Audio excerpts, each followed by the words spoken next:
Hey, good afternoon, everybody. It's about 12:15 on this Saturday morning, September 17th, 2011. And this is going to be an audio that's going to be heard on one of the artistic websites out there, one of the most popular artistic websites, as well as it's going to be an audio video that'll be heard here on YouTube on my courtesy of my YouTube channel. Now, I only have about 15 minutes or so to do this, so I'm going to just come out and talk about what I want to talk about. You see, I've been a member of DeviantArt, or DeviantArt, whatever you want to call it, DeviantArt, for about 5 years now. Yeah, about 5 years.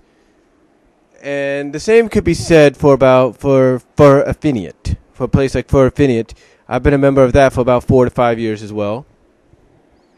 And I've been a member of So Furry for about a couple of years, 2-3 years.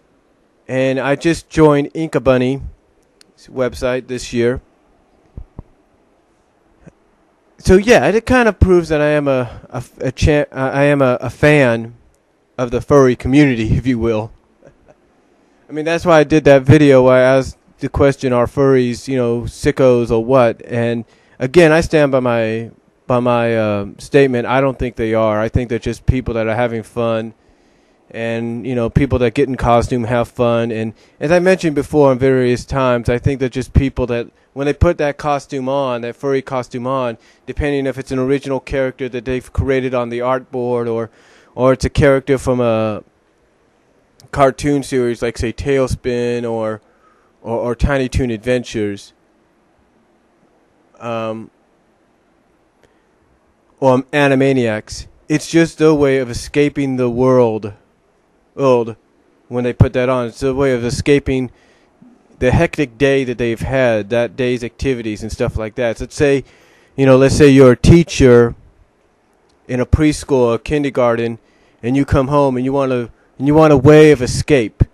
Now, some people say that if you're a preschool teacher and a kindergartner, that your way of escape, and I don't mean to be offensive by this. I'm not trying to be mean, but a way for the woman, for the lady that teaches that preschool or that kindergarten class, for the lady that does that, and I'm not saying it's all ladies. I mean, men do teaching as well, but a common thing that I've heard for women when they want to escape from that activity, that hectic day that they've had teaching, is either just put their feet up and sleep for a few hours, close their eyes and sleep for a few hours, or take a warm, relaxing bubble bath in a jacuzzi or hot tub or regular tub or whatever.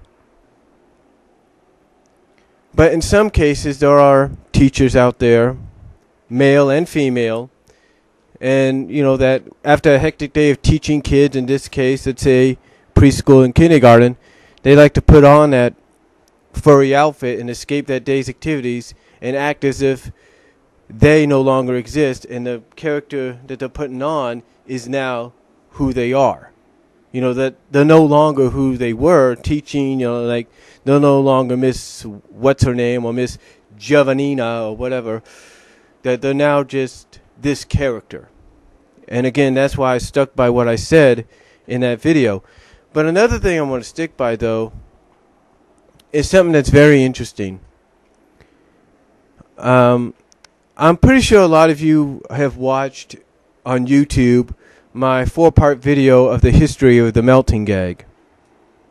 Now, this does have somewhat to do with it, but not really. You see, what I want to do is kind of throw a shout out to a couple of artists out there that have really been taking that, I guess you could say, that melting / slime gag, whatever you want to call it, morphing gag or morphing abilities and stuff, to the next level when it comes to the fan art.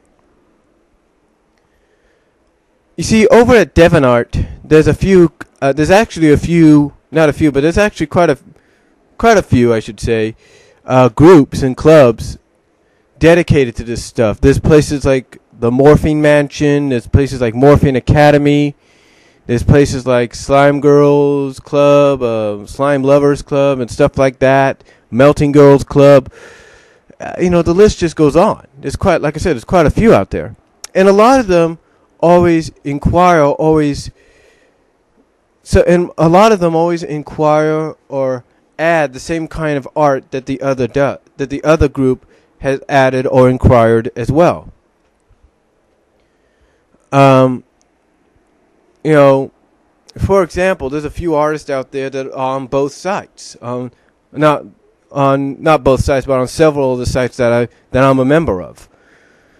Some are on DeviantArt, some are on Furfinian, some are on SoFurry, some are on Inkabunny, and they all post on these various sites the same kind of stuff that they've posted before.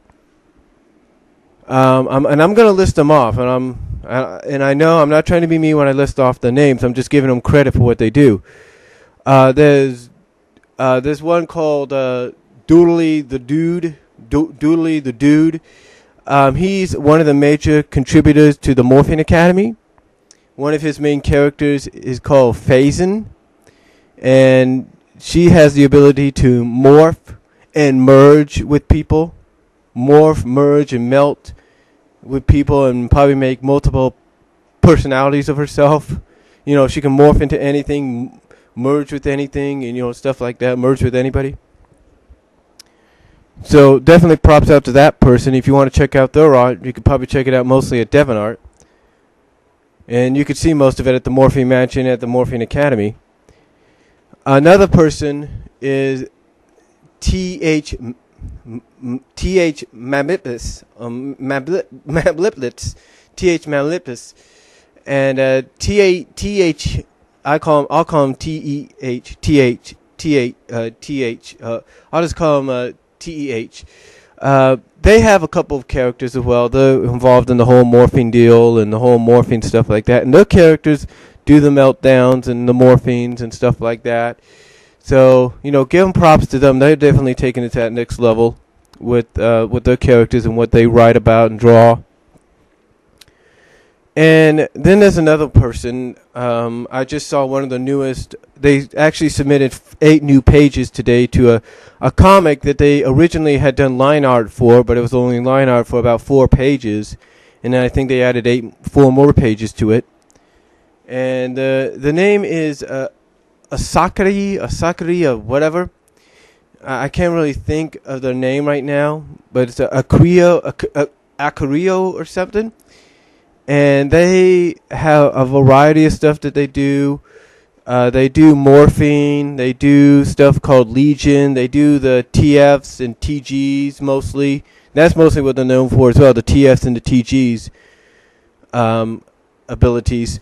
But they also do, like I say, they do the share of morphine. They do the share of melting, slime, merging. You know, they do the share. They do the share, so definitely give a shout out to them. Check their artwork out. And then there's somebody that I've been communicating with a lot here on Yahoo.com and stuff. And that person along with the person I mentioned before, you can find them here on YouTube as well. But the person I'm going to talk about lastly is called Kai Coronis or something like that, just Kai. And his drawings, I'm not trying to be mean or anything, but his drawings are not up to par to some of the people that, you know, do the drawings. I'll be honest with you. I'm not trying to be mean there, but he does pretty good. And actually what he does sometimes is he commissions a lot of people to do some of his artwork or do some of his requests. Some of the people he commissioned is Rabid, which you can find on Furfinian and I believe DeviantArt. He's commissioned Mocha Mofiki, I think that's what her name is. He's commissioned a few others out there that I think, you know, that I believe he or she knows does a better job than what, you know, they do. But he's commissioned a lot of them, but they've commissioned a lot of them, and I'm not trying to say that, you know, Kai isn't a good artist. You know, they are. Kai is a good artist. You know, they just have a different style. But you're probably wondering what this all has to do with what I'm talking about. Well, let me explain what it has to do with what I'm talking about. You see, just like the furries community has been attacked, so has this community. Yeah, it's hard to believe that this community has actually been attacked too. You know, it's been attacked due to the fact that some people don't understand why people do this. Well, they do it out of fun. They do it out of fun because it's through these drawings that they can live out their fantasies of what they would like to do if they could have a break away from the world. If they and their friends can have a true break away from the world, away from the daily activities they have to do. This is their way of getting that chance to just say, the heck with it. I'm getting away from it all, and what they draw is how they do it. I know a lot of people would say, well, there's other ways to get away from it all and stuff like that. Go to a bar, have a drink, go out and party. Well, I'm pretty sure they do that, but this is just another easier, if not more affordable way of doing it. Now, I'm pretty sure a lot of people always wonder that when it comes to the melting, when it comes to these artists that I mentioned, and some of these clubs that they're a part of, that why they, along with some other artists, anytime they draw, let's say, a slime girl, or a girl that melts, or whatever, or morphs, does a lot of that, basically melts, morphs, and whatever, why is it all the time, why is one of the more common things that they do is when they create characters like this, or draw characters like this, or write stories like this, why is one of the most common things that they do is they have a few girls, if one or two or three. Why do they have them sometimes merged together into one girl or into one character? Why do they do that? Well, because it's fun. Because it's interesting. It creates intrigue. I mean, think about it this way. If abilities like that were available in real life, if a girl or a guy had the ability to melt, morph, and even merge, don't you think they wouldn't take advantage of that? Do you not think a girl or a guy that had the melting and morphing abilities wouldn't take the opportunity to melt down into a puddle and quietly, if they're coming home late at night from a club, slip under the door cracks and kind of slither their way as a puddle upstairs? Do you not think that if they had the morphing ability, let's say they wanted to spy on somebody, that they couldn't morph themselves into, let's say, a fan or into a table or a chair? They wouldn't do that? And do you not think mostly that if they didn't have this ability, they also didn't have the ability to merge with another, that they wouldn't take that ability to merge with that person and become one different person just to throw people off? They would. They would. I mean, people would do that if those abilities were real. But they're not, and that's why people, like those that I mentioned, along with others, draw these characters, draw those characters doing that, draw comics of them doing that, and write stories about them doing that, because it's fun, and like I mentioned earlier, just like with the furry community, it allows them to escape.